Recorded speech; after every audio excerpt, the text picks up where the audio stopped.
स्वामी समर्थ. नमस्कार प्रिय स्वामी भक्तांनो, आज आहे स्वामी समर्थ प्रकट दिन. चैत्र शुद्ध तृतीया तिथीला स्वामी प्रकटले. या दिवसाला स्वामी समर्थ प्रकट दिन म्हटले जाते. हा दिवस म्हणजे लाखो करोडो स्वामी भक्तांचा श्वास आहे. श्री स्वामी समर्थ प्रकट दिना दिवशी मठात ठिकठिकाणी मोठे उत्सव असतात. स्वामींच्या पालख्या निघतात. अतिशय मंगलमय वातावरण असते. या दिवशी स्वामी भक्तांनी संपूर्ण उत्सवात स्वतःला झोकून द्यावे. उत्सवाच्या आयोजनात मठात आरास स्वच्छतेत हातभार लावावा. स्वामींनी मनपूर्वक सेवा करावी असे प्रत्येक स्वामी भक्ताला वाटत असते. म्हणूनच स्वामी भक्तांनो, आपल्याला स्वामी समर्थ प्रकट दिना दिवशी कोणतेही सेवा करणे जमले नाही तर स्वामींचा हा गायत्री मंत्र नक्की ऐका. भक्तांनो, स्वामींचा हा गायत्री मंत्र स्वामींनी स्वतः रचलेला आहे. त्यामुळे आज या मंत्राकडे दुर्लक्ष करू नका. आज हा स्वामी गायत्री मंत्र नक्की ऐका. चला तर भक्तांनो, या मंत्राला सुरुवात करूया. ओम अवधूताय विद्महे समर्थाय धीमहि तन्नो स्वामी प्रचोदयात्. ओम अवधूताय विद्महे समर्थाय धीमहि तन्नो स्वामी प्रचोदयात्. ओम अवधूताय विद्महे समर्थाय धीमहि तन्नो स्वामी प्रचोदयात्. ओम अवधूताय विद्महे समर्थाय धीमहि तन्नो स्वामी प्रचोदयात्. ओम अवधूताय विद्महे समर्थाय धीमहि तन्नो स्वामी प्रचोदयात्. ओम अवधूताय विद्महे समर्थाय धीमहि तन्नो स्वामी प्रचोदयात्. ओम अवधूताय विद्महे समर्थाय धीमहि तन्नो स्वामी प्रचोदयात्. ओम अवधूताय विद्महे समर्थाय धीमहि तन्नो स्वामी प्रचोदयात्. ओम अवधूताय विद्महे समर्थाय धीमहि तन्नो स्वामी प्रचोदयात्.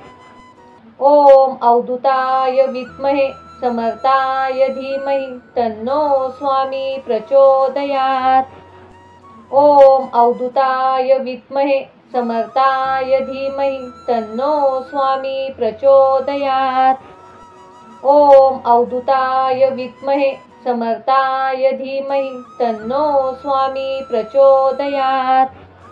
ओम अवधूताय विद्महे समर्थाय धीमहि तन्नो स्वामी प्रचोदयात्. ओम अवधूताय विद्महे समर्थाय धीमहि तन्नो स्वामी प्रचोदयात्. ओम अवधूताय विद्महे समर्थाय धीमहि तन्नो स्वामी प्रचोदयात्.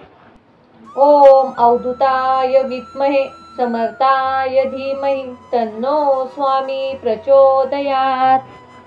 ओम अवधूताय विद्महे समर्थाय धीमहि तन्नो स्वामी प्रचोदयात्. ओम अवधूताय विद्महे समर्थाय धीमहि तन्नो स्वामी प्रचोदयात्. ओम अवधूताय विद्महे समर्थाय धीमहि तन्नो स्वामी प्रचोदयात्. ओम अवधूताय विद्महे समर्थाय धीमहि तन्नो स्वामी प्रचोदयात्. ओम अवधूताय विद्महे समर्थाय धीमहि तन्नो स्वामी प्रचोदयात्. ओम अवधूताय विद्महे समर्थाय धीमहि तन्नो स्वामी प्रचोदयात्. ओम अवधूताय विद्महे समर्थाय धीमहि तन्नो स्वामी प्रचोदयात्. ओम अवधूताय विद्महे समर्थाय धीमहि तन्नो स्वामी प्रचोदयात्. ओम अवधूताय विद्महे समर्थाय धीमहि तन्नो स्वामी प्रचोदयात्. ओम अवधूताय विद्महे समर्थाय धीमहि तन्नो स्वामी प्रचोदयात्. ओम अवधूताय विद्महे समर्थाय धीमहि तन्नो स्वामी प्रचोदयात्. ओम अवधूताय विद्महे समर्थाय धीमहि तन्नो स्वामी प्रचोदयात्। ओम अवधूताय विद्महे समर्थाय धीमहि तन्नो स्वामी प्रचोदयात्। ओम अवधूताय विद्महे समर्थाय धीमहि तन्नो स्वामी प्रचोदयात्। ओम अवधूताय विद्महे समर्थाय धीमहि तन्नो स्वामी प्रचोदयात्। ओम अवधूताय विद्महे समर्थाय धीमहि तन्नो स्वामी प्रचोदयात्। ओम अवधूताय विद्महे समर्थाय धीमहि तन्नो स्वामी प्रचोदयात्। ओम अवधूताय विद्महे समर्थाय धीमहि तन्नो स्वामी प्रचोदयात्। ओम अवधूताय विद्महे समर्थाय धीमहि तन्नो स्वामी प्रचोदयात्। ओम अवधूताय विद्महे समर्थाय धीमहि तन्नो स्वामी प्रचोदयात्। ओम अवधूताय विद्महे समर्थाय धीमहि तन्नो स्वामी प्रचोदयात्। ओम अवधूताय विद्महे समर्थाय धीमहि तन्नो स्वामी प्रचोदयात्। ओम अवधूताय विद्महे समर्थाय धीमहि तन्नो स्वामी प्रचोदयात्। ओम अवधूताय विद्महे समर्थाय धीमहि तन्नो स्वामी प्रचोदयात्। ओम अवधूताय विद्महे समर्थाय धीमहि तन्नो स्वामी प्रचोदयात्। ओम अवधूताय विद्महे समर्थाय धीमहि तन्नो स्वामी प्रचोदयात्। ओम अवधूताय विद्महे समर्थाय धीमहि तन्नो स्वामी प्रचोदयात्। ओम अवधूताय विद्महे समर्थाय धीमहि तन्नो स्वामी प्रचोदयात्। ओम अवधूताय विद्महे समर्थाय धीमहि तन्नो स्वामी प्रचोदयात्। ओम अवधूताय विद्महे समर्थाय धीमहि तन्नो स्वामी प्रचोदयात्। ओम अवधूताय विद्महे समर्थाय धीमहि तन्नो स्वामी प्रचोदयात्। ओम अवधूताय विद्महे समर्थाय धीमहि तन्नो स्वामी प्रचोदयात्। ओम अवधूताय विद्महे समर्थाय धीमहि तन्नो स्वामी प्रचोदयात्। ओम अवधूताय विद्महे समर्थाय धीमहि तन्नो स्वामी प्रचोदयात्। ओम अवधूताय विद्महे समर्थाय धीमहि तन्नो स्वामी प्रचोदयात्।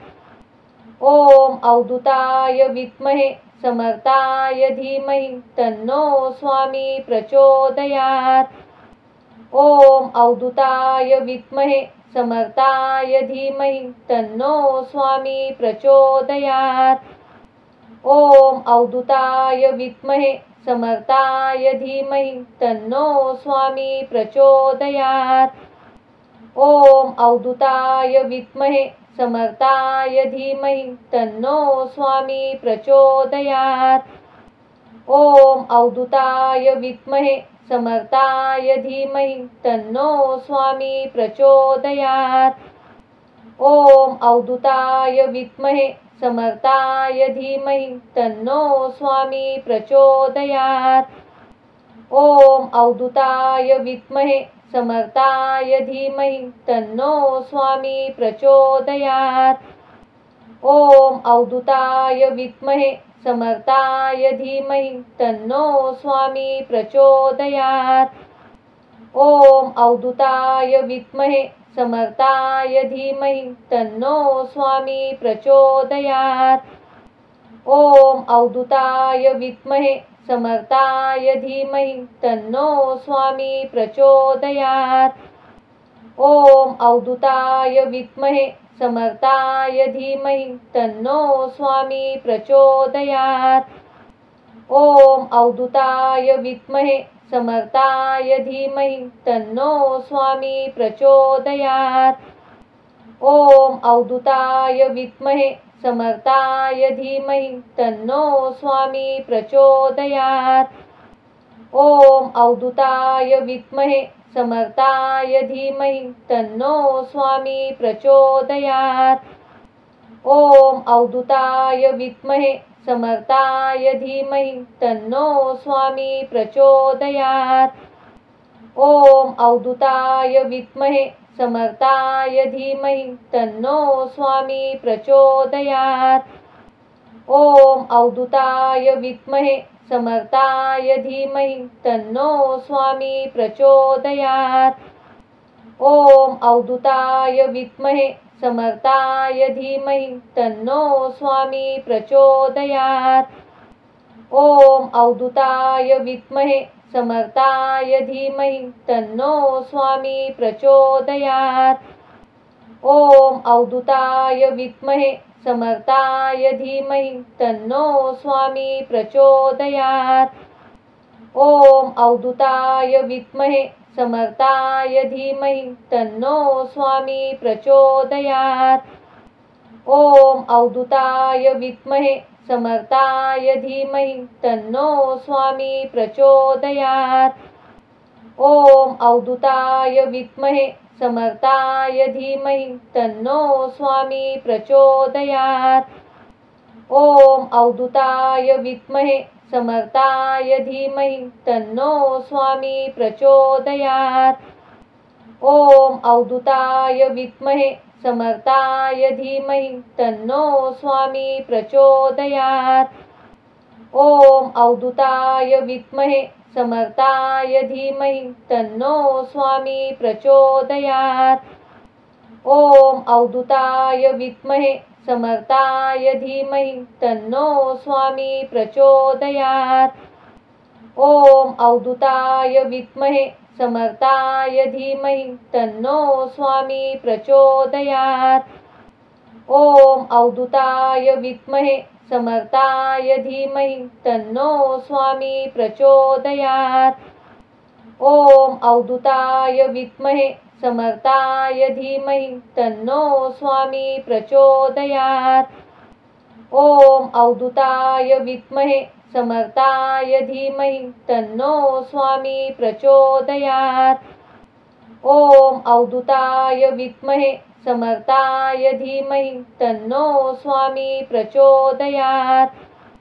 ओम अवधूताय विद्महे समर्थाय धीमहि तन्नो स्वामी प्रचोदयात्। ओम अवधूताय विद्महे समर्थाय धीमहि तन्नो स्वामी प्रचोदयात्। ओम अवधूताय विद्महे समर्थाय धीमहि तन्नो स्वामी प्रचोदयात्। ओम अवधूताय विद्महे समर्थाय धीमहि तन्नो स्वामी प्रचोदयात्। ओम अवधूताय विद्महे समर्थाय धीमहि तन्नो स्वामी प्रचोदयात्। ओम अवधूताय विद्महे समर्थाय धीमहि तन्नो स्वामी प्रचोदयात्। ओम अवधूताय विद्महे समर्थाय धीमहि तन्नो स्वामी प्रचोदयात्। ओम अवधूताय विद्महे समर्थाय धीमहि तन्नो स्वामी प्रचोदयात्। ओम अवधूताय विद्महे समर्थाय धीमहि तन्नो स्वामी प्रचोदयात्। ओम अवधूताय विद्महे समर्थाय धीमहि तन्नो स्वामी प्रचोदयात्। ओम अवधूताय विद्महे समर्थाय धीमहि तन्नो स्वामी प्रचोदयात्। ओम अवधूताय विद्महे समर्थाय धीमहि तन्नो स्वामी प्रचोदयात्। ओम अवधूताय विद्महे समर्थाय धीमहि तन्नो स्वामी प्रचोदयात्। ओम अवधूताय विद्महे समर्थाय धीमहि तन्नो स्वामी प्रचोदयात्। ओम अवधूताय विद्महे समर्थाय धीमहि तन्नो स्वामी प्रचोदयात्। ओम अवधूताय विद्महे समर्थाय धीमहि तन्नो स्वामी प्रचोदयात्। ओम अवधूताय विद्महे समर्थाय धीमहि तन्नो स्वामी प्रचोदयात्। ओम अवधूताय विद्महे समर्थाय धीमहि तन्नो स्वामी प्रचोदयात्। ओम अवधूताय विद्महे समर्थाय धीमहि तन्नो स्वामी प्रचोदयात्। ओम अवधूताय विद्महे समर्थाय धीमहि तन्नो स्वामी प्रचोदयात्। ओम अवधूताय विद्महे समर्थाय धीमहि तन्नो स्वामी प्रचोदयात्। ओम अवधूताय विद्महे समर्थाय धीमहि तन्नो स्वामी प्रचोदयात्। ओम अवधूताय विद्महे समर्थाय धीमहि तन्नो स्वामी प्रचोदयात्। ओम अवधूताय विद्महे समर्थाय धीमहि तन्नो स्वामी प्रचोदयात्। ओम अवधूताय विद्महे समर्थाय धीमहि तन्नो स्वामी प्रचोदयात्। ओम अवधूताय विद्महे समर्थाय धीमहि तन्नो स्वामी प्रचोदयात्। ओम अवधूताय विद्महे समर्थाय धीमहि तन्नो स्वामी प्रचोदयात्। ओम अवधूताय विद्महे समर्थाय धीमहि तन्नो स्वामी प्रचोदयात्। ओम अवधूताय विद्महे समर्थाय धीमहि तन्नो स्वामी प्रचोदयात्। ओम अवधूताय विद्महे समर्थाय धीमहि तन्नो स्वामी प्रचोदयात्। ओम अवधूताय विद्महे समर्थाय धीमहि तन्नो स्वामी प्रचोदयात्। ओम अवधूताय विद्महे समर्थाय धीमहि तन्नो स्वामी प्रचोदयात्। ओम अवधूताय विद्महे समर्थाय धीमहि तन्नो स्वामी प्रचोदयात्। ओम अवधूताय विद्महे समर्थाय धीमहि तन्नो स्वामी प्रचोदयात्। ओम अवधूताय विद्महे समर्थाय धीमहि तन्नो स्वामी प्रचोदयात्। ओम अवधूताय विद्महे समर्थाय धीमहि तन्नो स्वामी प्रचोदयात्। ओम अवधूताय विद्महे समर्थाय धीमहि तन्नो स्वामी प्रचोदयात्। ओम अवधूताय विद्महे समर्थाय धीमहि तन्नो स्वामी प्रचोदयात्। ओम अवधूताय विद्महे समर्थाय धीमहि तन्नो स्वामी प्रचोदयात्। ओम अवधूताय विद्महे समर्थाय धीमहि तन्नो स्वामी प्रचोदयात्। ओम अवधूताय विद्महे समर्थाय धीमहि तन्नो स्वामी प्रचोदयात्। ओम अवधूताय विद्महे समर्थाय धीमहि तन्नो स्वामी प्रचोदयात्। ओम अवधूताय विद्महे समर्थाय धीमहि तन्नो स्वामी प्रचोदयात्। ओम अवधूताय विद्महे समर्थाय धीमहि तन्नो स्वामी प्रचोदयात्। ओम अवधूताय विद्महे समर्थाय धीमहि तन्नो स्वामी प्रचोदयात्। ओम अवधूताय विद्महे समर्थाय धीमहि तन्नो स्वामी प्रचोदयात्। ओम अवधूताय विद्महे समर्थाय धीमहि तन्नो स्वामी प्रचोदयात्। ओम अवधूताय विद्महे समर्थाय धीमहि तन्नो स्वामी प्रचोदयात्। ओम अवधूताय विद्महे समर्थाय धीमहि तन्नो स्वामी प्रचोदयात्। ओम अवधूताय विद्महे समर्थाय धीमहि तन्नो स्वामी प्रचोदयात्। ओम अवधूताय विद्महे समर्थाय धीमहि तन्नो स्वामी प्रचोदयात्। ओम अवधूताय विद्महे समर्थाय धीमहि तन्नो स्वामी प्रचोदयात्। ओम अवधूताय विद्महे समर्थाय धीमहि तन्नो स्वामी प्रचोदयात्। ओम अवधूताय विद्महे समर्थाय धीमहि तन्नो स्वामी प्रचोदयात्। ओम अवधूताय विद्महे समर्थाय धीमहि तन्नो स्वामी प्रचोदयात्। ओम अवधूताय विद्महे समर्थाय धीमहि तन्नो स्वामी प्रचोदयात्। ओम अवधूताय विद्महे समर्थाय धीमहि तन्नो स्वामी प्रचोदयात्। ओम अवधूताय विद्महे समर्थाय धीमहि तन्नो स्वामी प्रचोदयात्। ओम अवधूताय विद्महे समर्थाय धीमहि तन्नो स्वामी प्रचोदयात्। ओम अवधूताय विद्महे समर्थाय धीमहि तन्नो स्वामी प्रचोदयात्। ओम अवधूताय विद्महे समर्थाय धीमहि तन्नो स्वामी प्रचोदयात्। ओम अवधूताय विद्महे समर्थाय धीमहि तन्नो स्वामी प्रचोदयात्। ओम अवधूताय विद्महे समर्थाय धीमहि तन्नो स्वामी प्रचोदयात्। ओम अवधूताय विद्महे समर्थाय धीमहि तन्नो स्वामी प्रचोदयात्।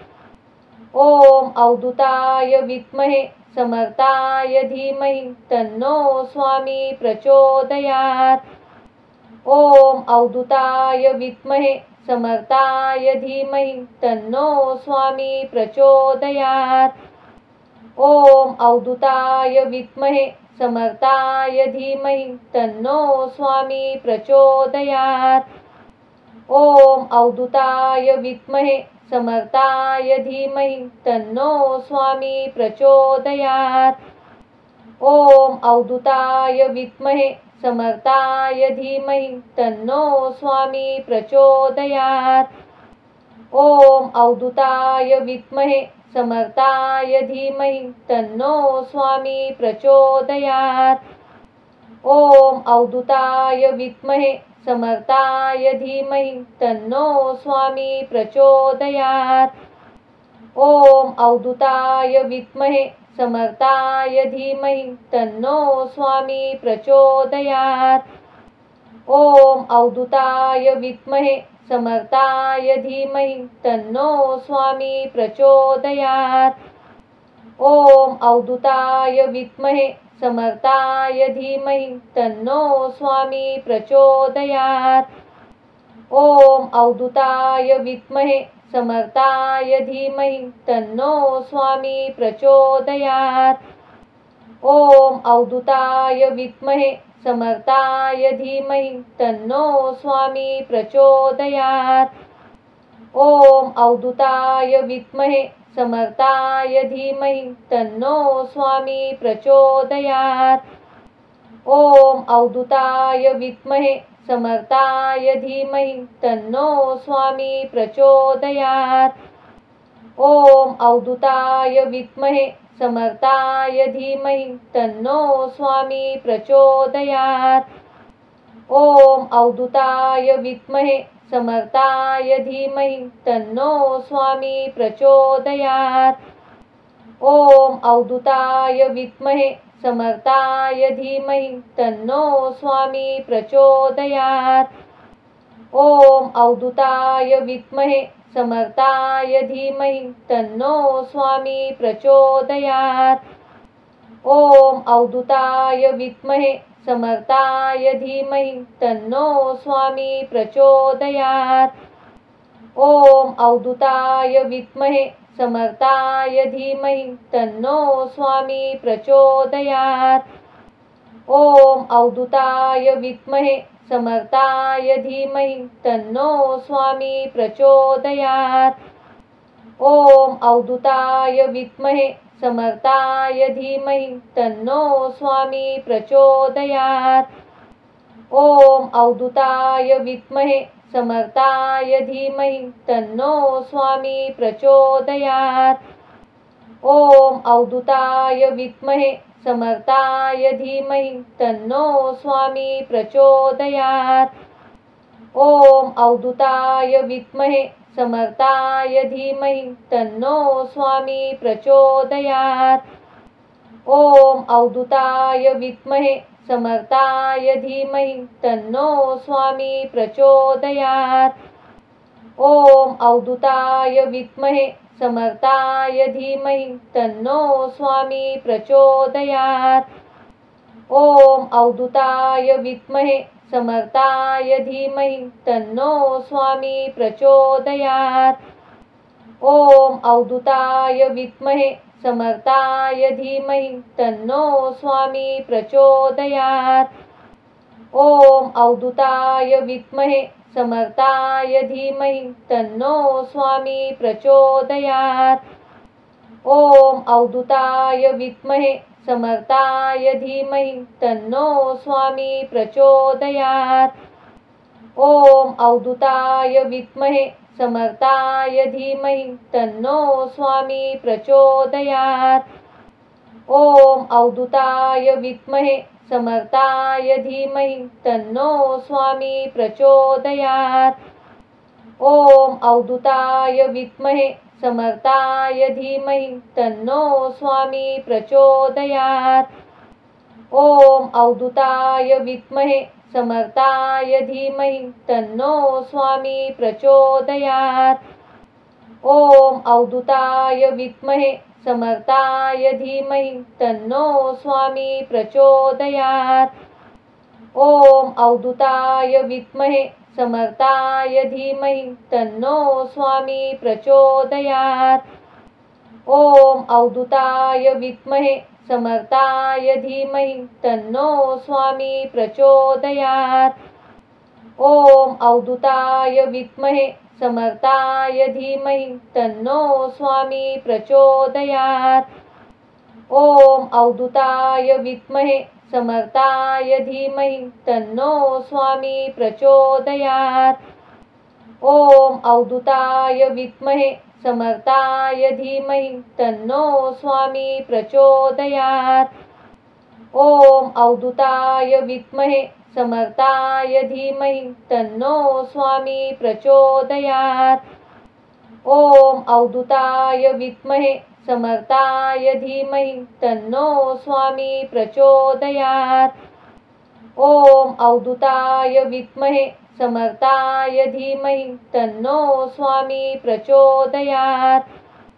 ओम अवधूताय विद्महे समर्थाय धीमहि तन्नो स्वामी प्रचोदयात्। ओम अवधूताय विद्महे समर्थाय धीमहि तन्नो स्वामी प्रचोदयात्। ओम अवधूताय विद्महे समर्थाय धीमहि तन्नो स्वामी प्रचोदयात्। ओम अवधूताय विद्महे समर्थाय धीमहि तन्नो स्वामी प्रचोदयात्। ओम अवधूताय विद्महे समर्थाय धीमहि तन्नो स्वामी प्रचोदयात्। ओम अवधूताय विद्महे समर्थाय धीमहि तन्नो स्वामी प्रचोदयात्। ओम अवधूताय विद्महे समर्थाय धीमहि तन्नो स्वामी प्रचोदयात्। ओम अवधूताय विद्महे समर्थाय धीमहि तन्नो स्वामी प्रचोदयात्। ओम अवधूताय विद्महे समर्थाय धीमहि तन्नो स्वामी प्रचोदयात्। ओम अवधूताय विद्महे समर्थाय धीमहि तन्नो स्वामी प्रचोदयात्। ओम अवधूताय विद्महे समर्थाय धीमहि तन्नो स्वामी प्रचोदयात्। ओम अवधूताय विद्महे समर्थाय धीमहि तन्नो स्वामी प्रचोदयात्। ओम अवधूताय विद्महे समर्थाय धीमहि तन्नो स्वामी प्रचोदयात्। ओम अवधूताय विद्महे समर्थाय धीमहि तन्नो स्वामी प्रचोदयात्। ओम अवधूताय विद्महे समर्थाय धीमहि तन्नो स्वामी प्रचोदयात्। ओम अवधूताय विद्महे समर्थाय धीमहि तन्नो स्वामी प्रचोदयात्। ओम अवधूताय विद्महे समर्थाय धीमहि तन्नो स्वामी प्रचोदयात्। ओम अवधूताय विद्महे समर्थाय धीमहि तन्नो स्वामी प्रचोदयात्। ओम अवधूताय विद्महे समर्थाय धीमहि तन्नो स्वामी प्रचोदयात्। ओम अवधूताय विद्महे समर्थाय धीमहि तन्नो स्वामी प्रचोदयात्। ओम अवधूताय विद्महे समर्थाय धीमहि तन्नो स्वामी प्रचोदयात्। ओम अवधूताय विद्महे समर्थाय धीमहि तन्नो स्वामी प्रचोदयात्।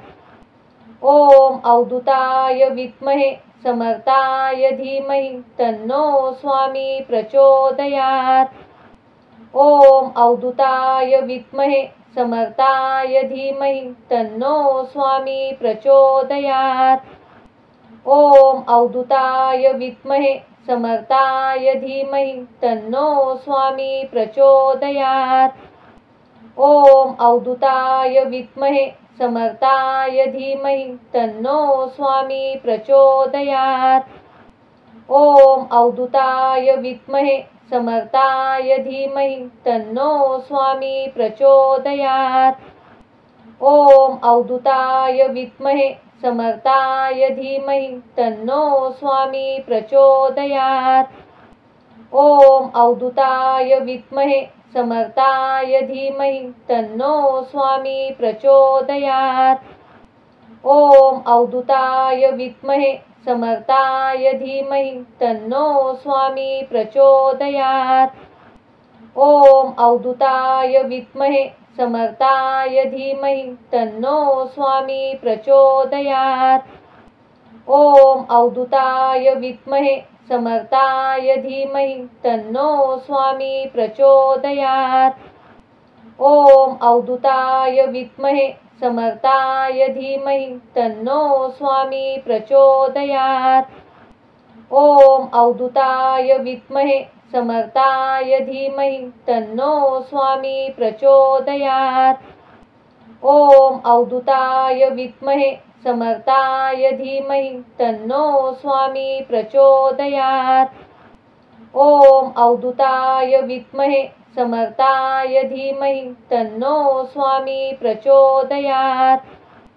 ओम अवधूताय विद्महे समर्थाय धीमहि तन्नो स्वामी प्रचोदयात्। ओम अवधूताय विद्महे समर्थाय धीमहि तन्नो स्वामी प्रचोदयात्। ओम अवधूताय विद्महे समर्थाय धीमहि तन्नो स्वामी प्रचोदयात्। ओम अवधूताय विद्महे समर्थाय धीमहि तन्नो स्वामी प्रचोदयात्। ओम अवधूताय विद्महे समर्थाय धीमहि तन्नो स्वामी प्रचोदयात्। ओम अवधूताय विद्महे समर्थाय धीमहि तन्नो स्वामी प्रचोदयात्। ओम अवधूताय विद्महे समर्थाय धीमहि तन्नो स्वामी प्रचोदयात्।